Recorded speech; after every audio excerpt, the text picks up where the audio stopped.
So this week is Parashat Noah. I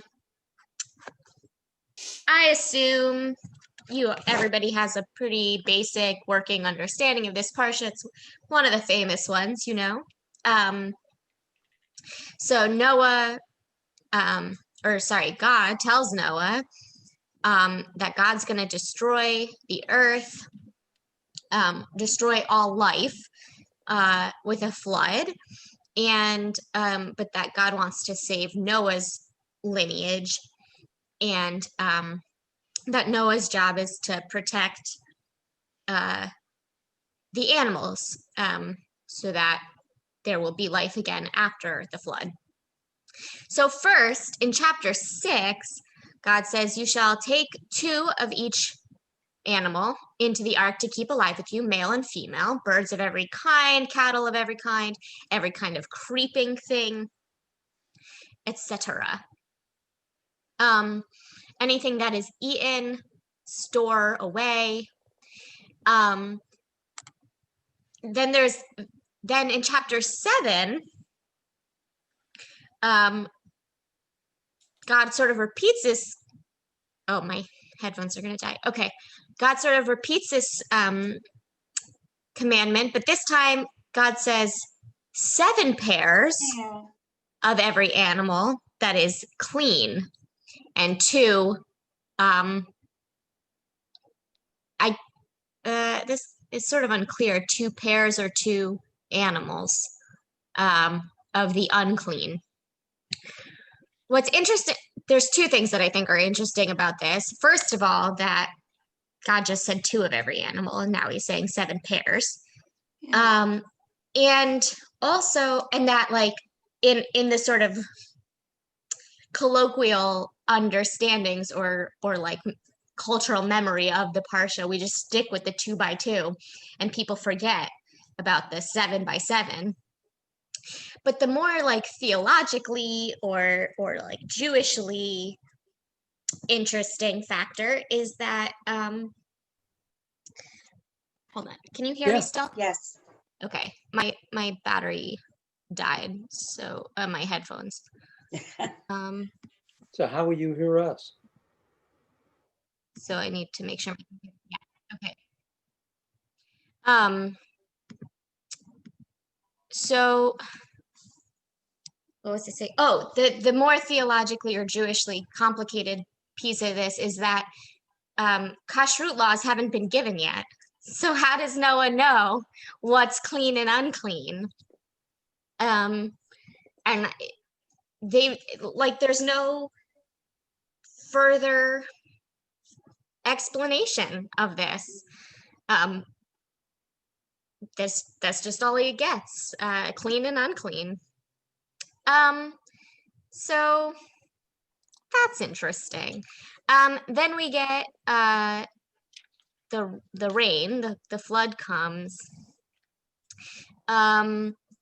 There's like, it's the Torah gets pretty specific about the dimensions of the ark, how high the water flooded, which isn't, I mean, people kind of joke about like there's so much else going on in this parsha, like why are these details important? But that's pretty par for the course for the Torah. I mean, if you look at like we spend, I don't know, like half the Torah, a third of the Torah on the building of the Mishkan, like it likes to get specific in its blueprints, So we get some of that with the ark.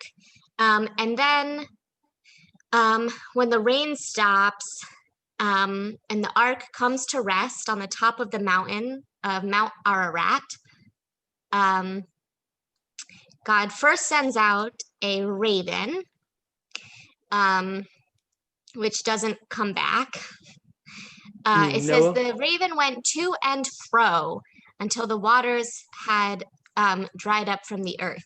So it's not really clear like where the raven goes, but it's apparently not conclusive enough for Noah, if it's safe.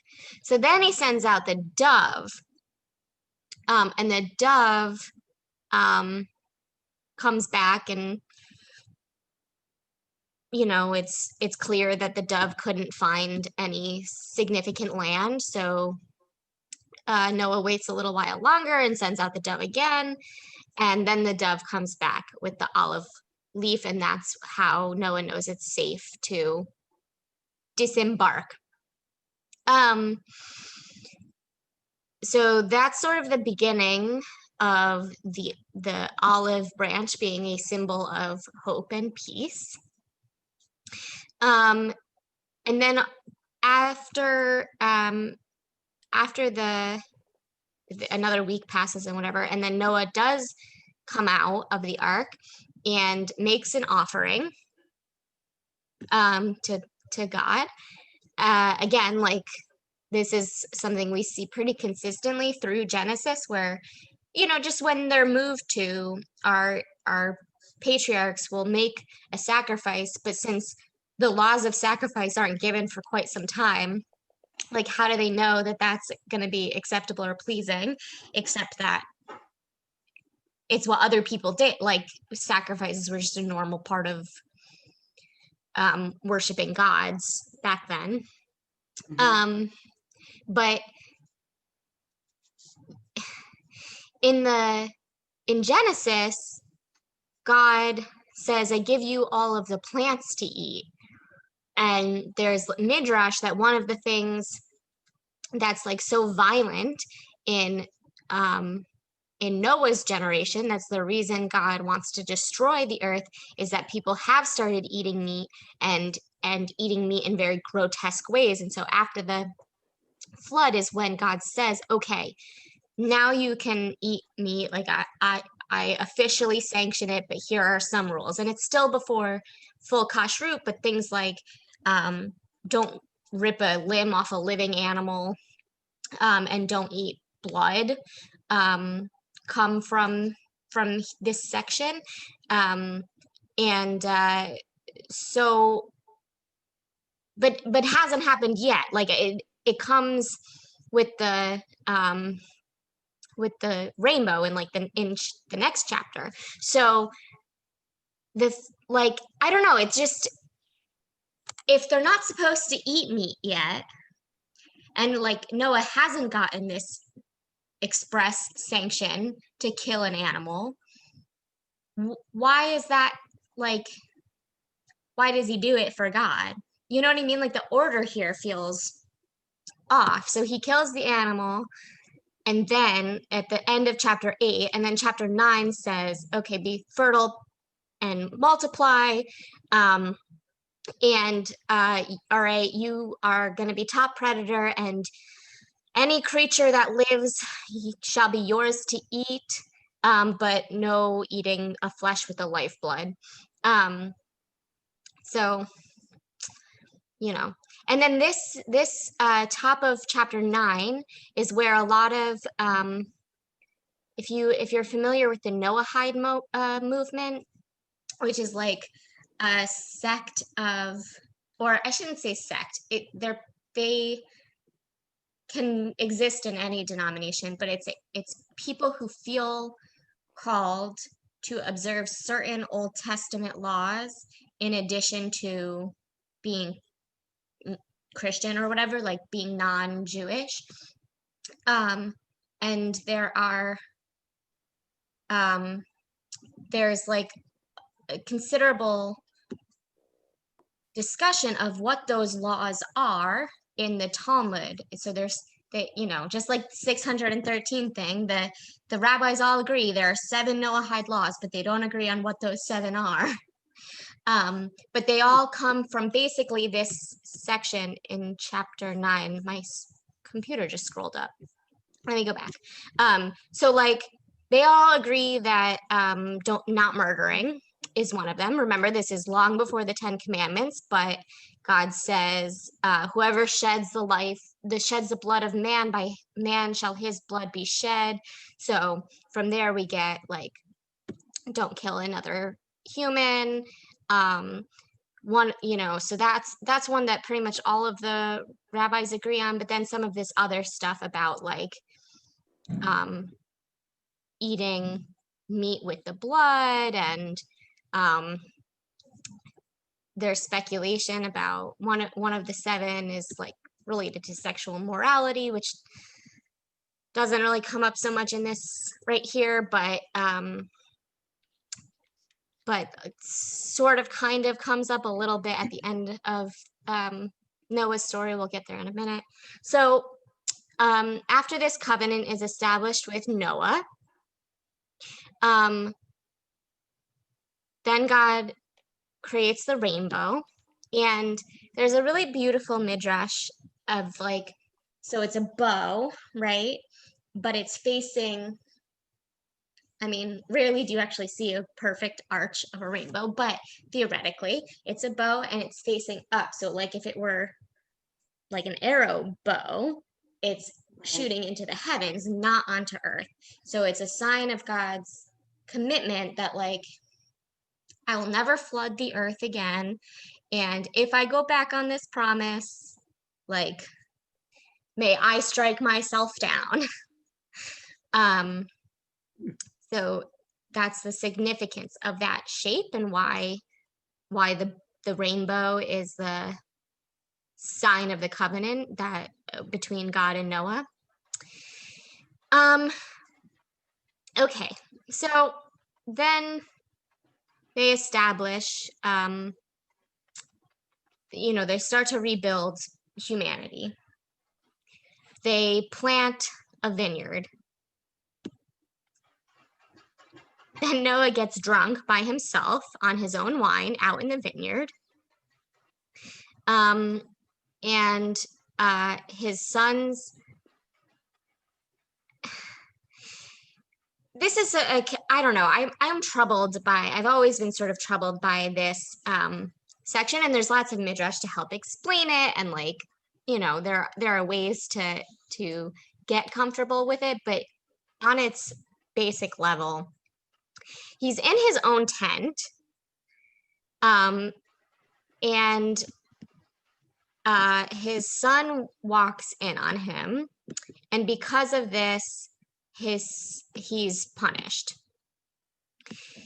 So the other sons, because because Ham walked in first, and like gave them the heads up, the other sons know that their father's naked in there, and they like back in with a blanket and cover him. And so they're blessed. It's his own tent. Like, why can't he be naked in his own tent? I don't know. And then he's mad that that Ham saw him naked. I find it goofy. So anyway, but that's where some of the sexual immorality speculation about the Noahide laws comes from. And so then that's the end of the Noah story. Then we get some more genealogy, and then still part of this parsha, we get the narrative of the Tower of Babel. Something I like about the Tower of Babel is that it feels so like it's so classic mythology, right? Like so much of Torah is very it's very narrative. There might be metaphor or exaggeration on the truth or whatever, but like for the most part, it feels like stories of a family and like our ancestry and genealogy, and it's like pretty straightforward. And then this story is like, and this is why we have multiple languages today. Like it feels so the sort of primordial myths that ancient people came up with to explain the world around them in a way that like the rest of the Torah doesn't feel like to me. And so I think that's very interesting, and it makes me wonder about its like literary origins before it made its way into our Torah. But there we are, and that's the end of the parsha. So Joel put something in the chat about Noah and Ham. Let me look at what that is. And if anyone else has things they want to start with, go ahead. I wonder what Sarah would have to say about it. Yeah, she didn't. Oh, well, I guess this is Right, before her. before her time. Um, But she would still have something to say. yes, for sure. Do you want to speculate on what it would be? My only speculation would be that she would just have a plausible explanation as to what really happened. Like Noah was having intercourse with his wife and the sons came in. Like, she'd make sense out of it. And he was embarrassed, and so he sent his son away. Um, I I find Noah's wife's absence very sad through this narrative. Of course, we know the Torah often doesn't give us a lot of narrative about the women involved. And so it's not unusual that she doesn't even get a name. In the rabbinic text, her name is Nama. Yeah. But it's not mentioned in the Torah itself. And so one time I gave a sermon about, like, I don't know, just how sad I think Noah must be. The world has been destroyed. He has no community outside of his own family. And it doesn't even seem like his family's all that close. Like, we know nothing about his wife. He's off in the vineyard getting drunk by himself. Like, it just seems very bleak to me. And then afterwards, somebody approached me and said something like, I have thoughts about where his wife was, having been married to an alcoholic, like, whatever. So, it made me think a lot about what was going on in those family dynamics.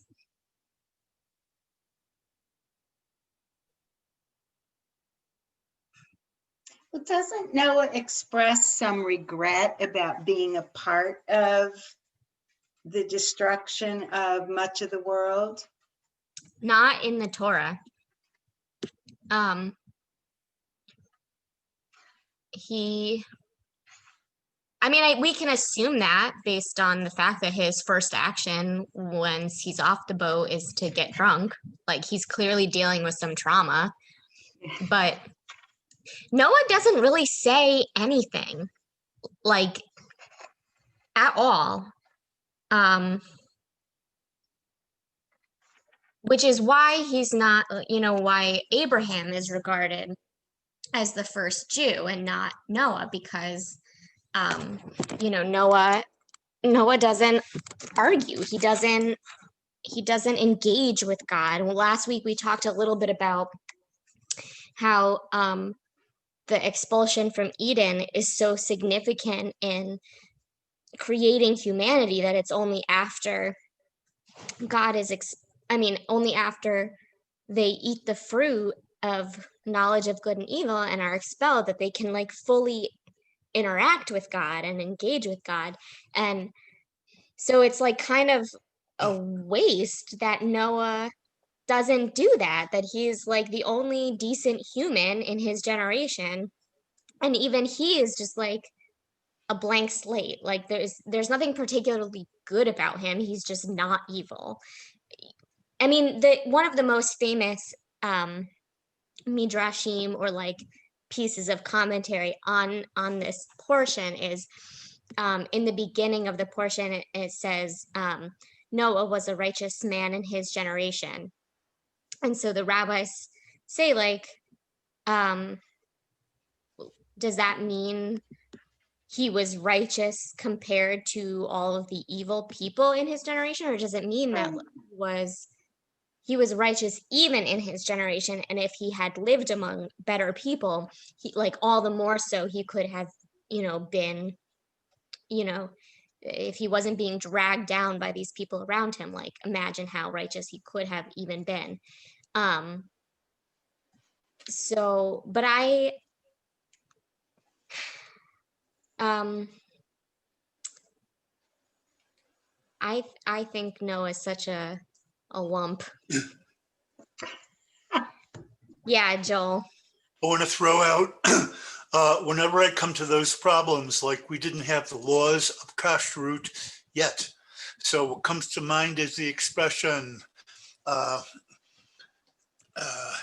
ein mukdam uma'uchar b'Torah.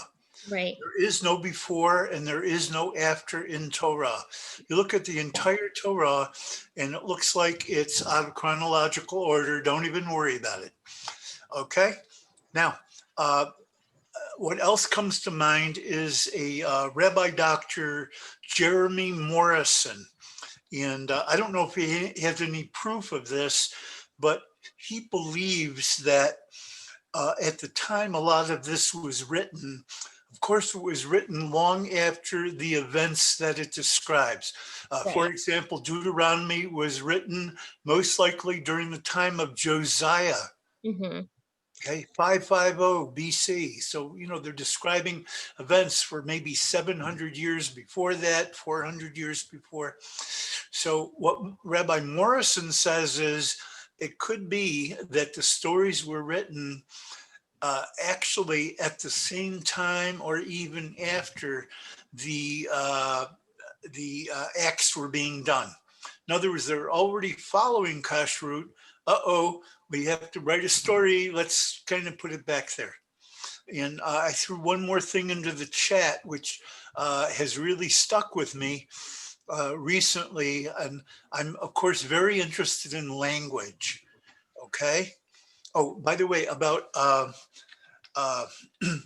Tower of Babel, it says in there that they were trying to make a name for themselves. That's right in Torah. Now, it's kind of ironic that they don't even mention them by name. And if you look at it closely, what immediately precedes that statement is Toldot Noach, the generations of Noah. And they give you one of these genealogies where they're telling you who the second cousin is and who this one, that one, and this one lived in New Jersey. Very, very detailed. Isn't that interesting that these people were trying to make a name of themselves, and HaKadosh Baruch Hu says, Now, my personal thought is language is so important to us.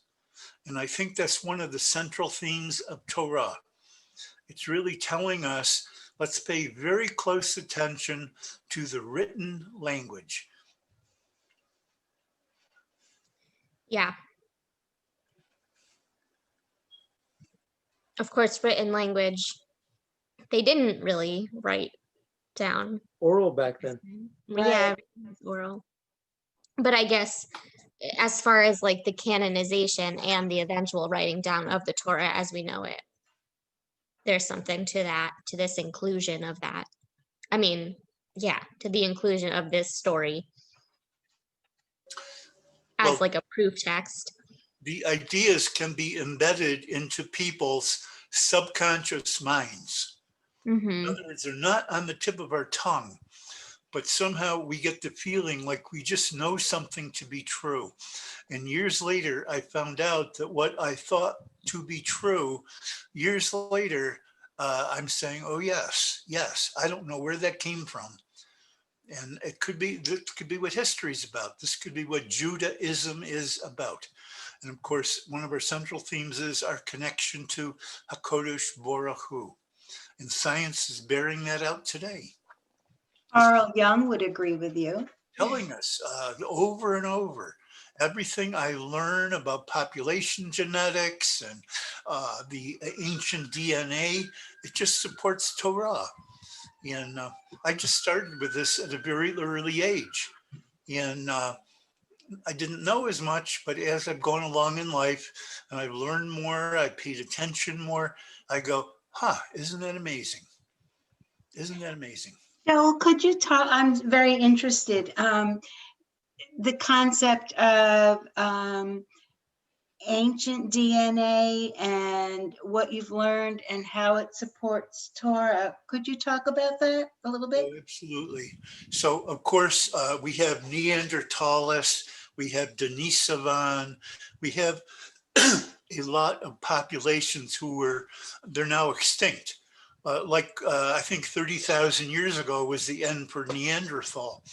So, of course, what came along over the years as we have sequenced DNA, like we find a certain Neanderthal skeleton and they sequence it, and we can actually determine through various genetic tests how far away are Neanderthals from the current Yehudim, the current Jewish people? How far away are Neanderthals from people who lived in Ireland and Scotland? So they can really trace common ancestors. So they can just make such timelines. Okay. Today. And when I go back and I reread what's going on in Genesis, it really kind of describes it over and over. Okay. Thank you.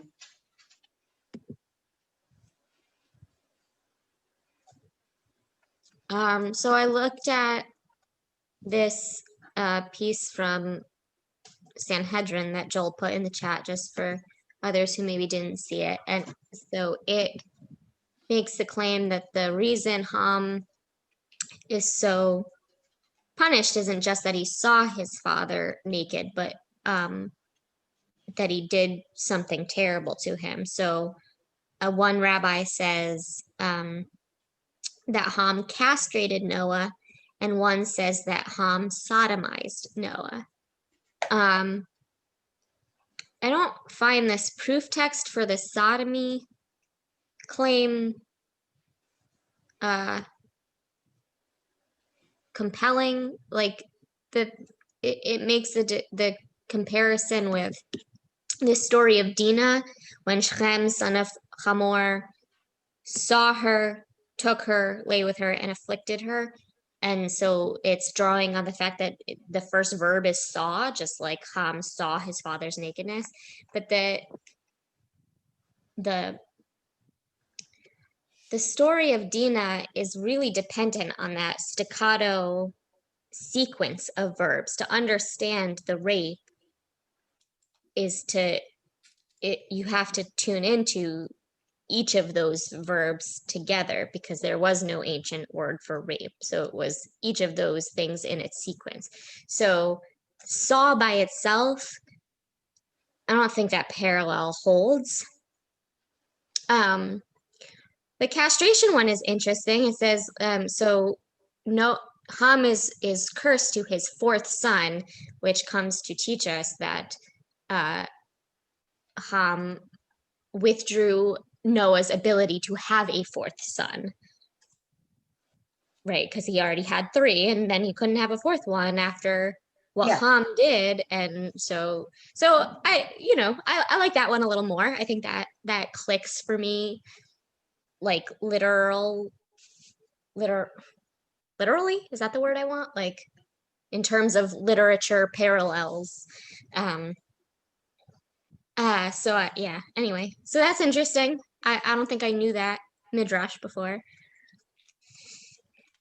Rabbi, can I ask a question? Yeah, of course. With midrash, like there doesn't seem to be any evidence, right, that this could have happened or could have been the sequence. So my question is, with midrash, is it just stories, explanations that rabbis come up with to make sense out of? Yeah, I mean, what's in the Torah? And yes, and like in books of midrash, or like even here in the Talmud, I mean, the Talmud is all disagreements, so it feels very in theme with how they talk to each other in the Talmud. But the fact that this is not in the Talmud, we have midrash halacha and midrash agada, which is So some things are drawing out of the Torah explanations that will serve their like legal rulings. Mhm. And then sometimes you have like this doesn't appear to be taught or it doesn't appear to be in direct correlation with a legal ruling. They're trying to figure out like what really happened with Ham. So it's a Midrash Agadah. Agadah means story. Okay. It's your narrative. Um, but even here they disagree on what the narrative is. Like what like this the text by itself, the Peshat of the Torah leaves us with these questions like why is Ham so cursed just for happening upon his Right. father naked? You know, that's disturbing to the rabbis as well. Like that doesn't feel like an appropriate punishment. So let's determine what terrible thing Ham really did that What the could he Torah have doesn't tell us that makes us more comfortable with this text. And so, but they don't, you know, the fact that they can have two different opinions on it just shows that they acknowledge that they don't know, that there's no Right. Right. answer. And Yeah. and so then often in books of Midrash Agadah, like Midrash Rabbah, which is from the same time period as the Talmud, but it's pretty much just the narrative Midrash, you know, without the legal stuff or the direct arguing. But even in that, they'll have like, you know, one explanation or one story or whatever, and then it will say Devar Acher, another thing, and then it will give a totally different story. And they're not in conversation with each other the same way they are in the Talmud, but again, they're like clearly comfortable with just like, I'm just gonna throw these at you and whatever sticks for you, like whatever helps you feel more comfortable with the Torah text, like there you go. Okay. Thank you. That helps pull that together for me. Thank you. And Joel, I like your explanation.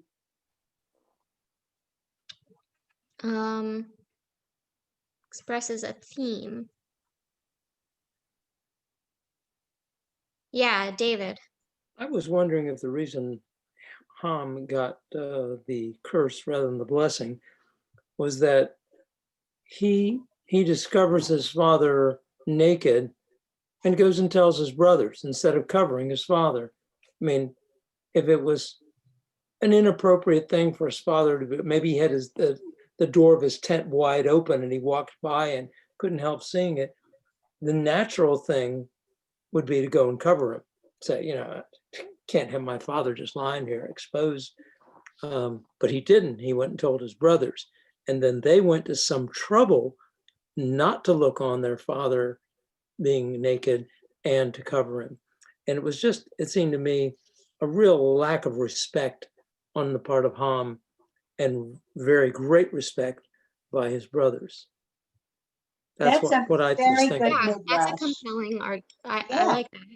Maybe Ham even laughed. Yeah. Right. Yeah, might have made fun of him. Yeah. Just see the old man passed out like a shicker. I like that, Dave. I like that a lot.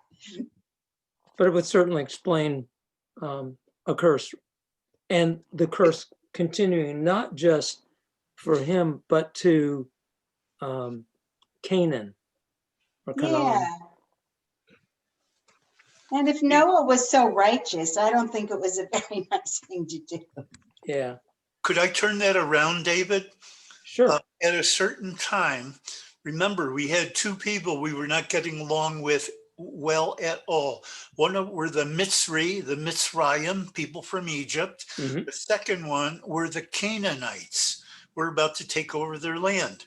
Now, both of those people happen to be two of the four sons of Ham. Okay. So we must make a story to explain why we hate these two groups. Ooh, I like that. Some do-gooder's going to come along, some social worker, and it'll be the MLM, the Mitzri Lives Matter, or God knows what. Oh, Joel, that was choice. I'm just, Go, Joel. I don't know why, but we're not getting along with these other guys. I like it. Yeah. By the way, as far as that type of thing, I always had so much trouble with a lot of the midrash until I I said, well, wait a minute, I do the same thing. Like one of the employees works with us. Oh, my son is sick. I have to take him to the doctor. Can I bring him to the office for a couple hours? We have to go at 1:00. Sure. We have a couple rooms in the back. So the first thing on his iPhone. Then I'm peeking in there again. Now there's a big screen TV. He's watching TV. It's all nice and cozy back there. Next thing I know, he has his head down on the table. He's sleeping. All right, I already know why he's sleeping, because in those neighborhoods, the kids stay up till 1 or 2 o'clock in the morning. They don't know what bedtime is because the parents are very undisciplined. So in a kind way, I try to say, hey, Charlie, have you heard about this race between the hare and the tortoise? No, what's that about? So I explain the whole thing. Now, of course, the tortoise really cannot talk. We know that because we're grown-ups, right? Kid doesn't know that. But guess what? That's not the message. The message is, yeah, you think you're a smart kid, but if you're going to spend your life sleeping, that tortoise, that hardworking tortoise, whose name might be Joel, he's going to sneak right past you. So I don't care how smart people are. Most people are very smart. I'm hardworking. So that's my midrash. And I don't even have to explain it to the kid. Other times I'm telling a certain midrash and I see a certain person and suddenly I see like a little smile come across their face. Oh, you mean that? Oh, okay. They know I'm not talking about the nonsense I always talk about. I have like another message that I learned the hard way. So that's midrash. And then, of course, there's the machlachot, the disputation between rabbis. Oh, this is your story. I'm not so sure. So that makes it even richer because now I can follow 2 different threads, or I can follow 6 threads. Yeah. All right. I like that the thoughts of different rabbis are allowed to coexist.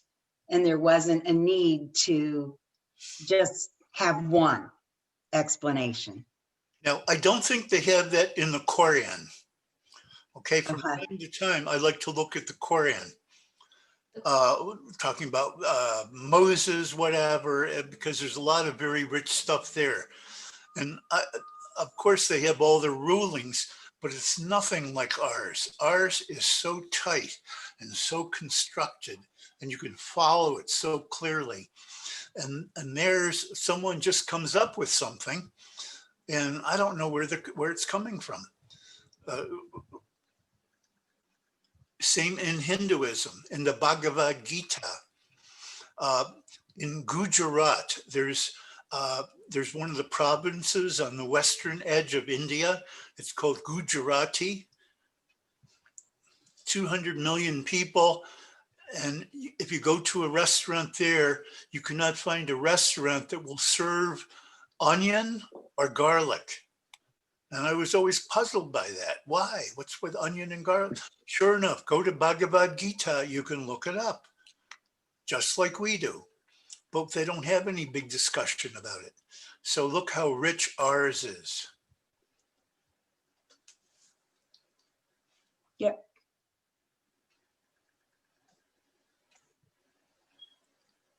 It's not dogma or doctrine. It's thoughts and ideas. Well, Rabbi Goldstein, don't they say that the Muslim people, they must obey? Jewish people, there's no such thing as obeying. It's discussing, it's pleading. Can you help us with that? In terms, I'm not going to comment on Islam because I'm not a Muslim, and I don't think that that's fair to draw comparisons like that. But I will say that it is a core, like I said, the difference between Noah and Abraham is that when God tells Abraham he's going to destroy Sodom and Gomorrah, Abraham argues.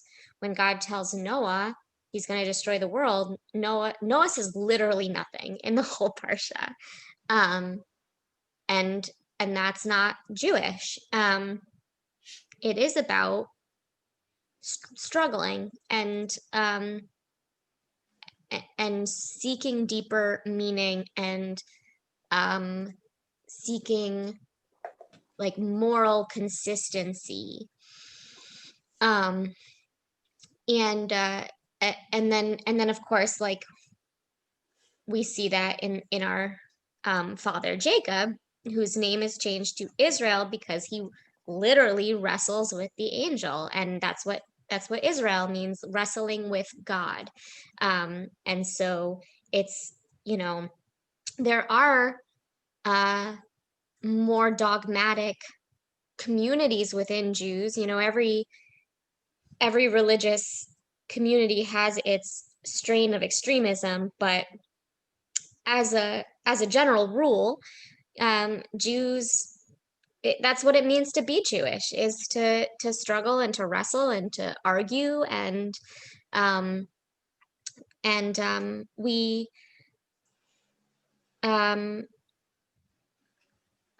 I had another verb and then I lost it. That Judaism is not a religion of belief, it is a religion of action. Not a Which save and nishma. Exactly. We will do and we will hear, right? Yeah, that you can have an atheist Jew who still keeps kosher and keeps Shabbat and goes to shul every week because that's what Judaism is. And you can struggle with like, well, what am I praying to? And what does this really all mean? But the ritual helps give structure to my life and connects me with my ancestors and my people. And, and that's what we have. And it does make us socially argumentative. I will say I have gotten that feedback a bit from various sources that it's hard. It seems to be particularly hard for this sort of like, mainstream waspy American personality type to understand Jewish forms of discourse. But, and I've heard, like, I don't know if you're familiar with the term code switch.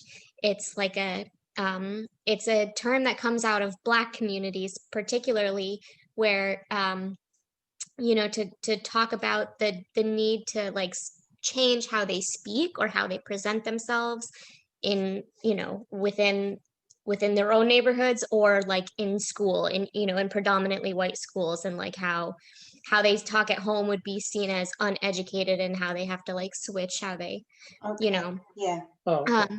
But there was a really interesting like rash of articles and podcasts, I don't know, maybe a year and a half ago, on Jewish code switching and about how amongst each other, Jews are argumentative and they tend to interrupt. Like that's a part of how we communicate with each other. It's not like we're interrupting because we're not really listening. It's because we're just so excited to add on to what you said and whatever. But in like polite society of, sort of waspy Americans, that's frowned upon. And so having to learn to like code switch how we communicate based on who we're talking to, I think that's very interesting. Yeah.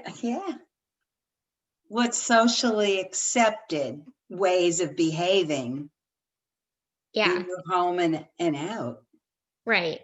Right. And there's so many different types of examples of that for every community. The argumentative and the interrupting one, I think it's just so funny to me because I feel like it's so like ancient. There are other things like I have thoughts on like Jewish gender roles and how that's changed in different Jewish communities, and like Sander Gilman, Stu's brother, has written extensively on this. I know when he talked to us about when he did his summer series, he talked more about Jewish phenotypes and plastic surgery, but he also has written extensively on Jewish gender and how it's changed over time. And that's something that like you can trace sociologically, but there's not necessarily a root to it back in the Torah the way there is for our arguing and interrupting. So that's something that I just feel like is so core to being Jewish, that we don't take anything at face value.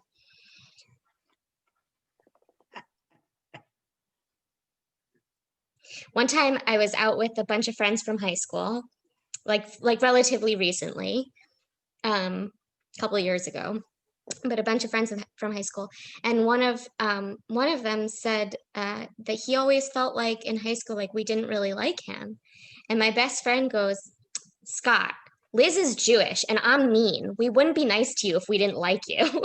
And I just felt like that comparison there, like she's just mean, but I'm Jewish, so I'm honest and argumentative, and if I didn't like him, you'd know. Did he feel better? Yes, he did. Or did he think he needs another selection of friends? No, it was. I understand. Yeah. Yeah. It was a fun night, but yeah. Anyway. So that's Noah. We have 4 minutes if anyone has any last thoughts on this parsha. Joel, why did you put in the chat Annie Hall, a movie by Woody Allen? That's such a great movie. She, of course, is from a Midwest Protestant background. He is a New York person of Jewish origin, and it's just contrasts in a very humorous way the differences, like sitting around having dinner in the Jewish home, everyone's talking at once, the usual. And whereas now he's visiting her parents and they just speak in just such a different way. Yeah. Very polite way. And I saw Randolph at the tag sale today. Oh, he looks so marvelous. Like Jewish folks just don't talk like that. Right. There's something Thank you. interesting. The more I learn in Judaism, like for example, I learned that the Yemenite Jews, they'll have the lox and the bagels and a little slice of tomato, but you do not give them a schmear of cream cheese. Anybody know about that? Mm-mm. Because in Sephardi, fish is fleshig. Is it Really? Sephardi or just Yemenite, Tamani? I think I shouldn't say Sephardi. But I do think it's widespread in the Middle Eastern Jewish communities. Yes. It's not just Yemenite. So we can look back in our sources and we can find some reason why they do that and we don't do that. Yeah. So right. It's great. And then there's the Karaites who do eat meat and dairy together, but not if it comes from the same family line. Like they have separate, right? Because the Torah says, do not cook a kid in its mother's milk.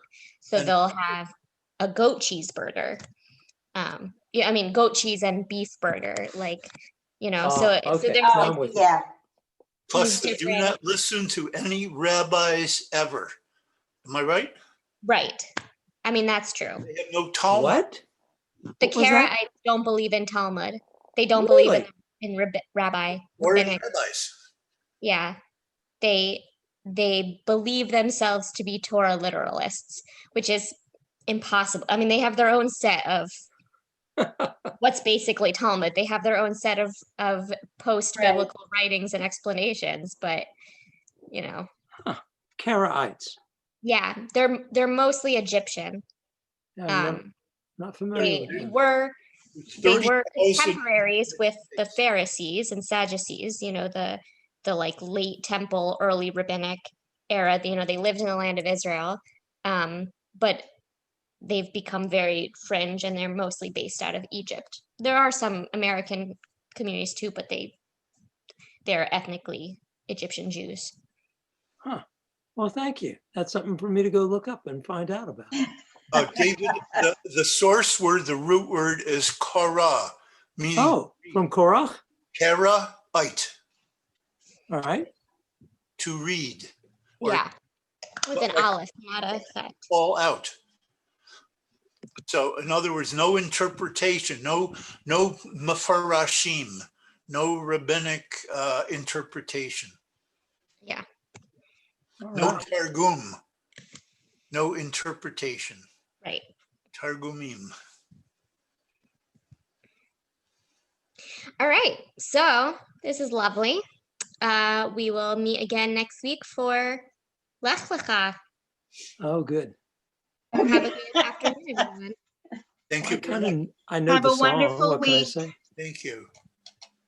Yeah, it was really good. Thank you. Enjoyed it. See you.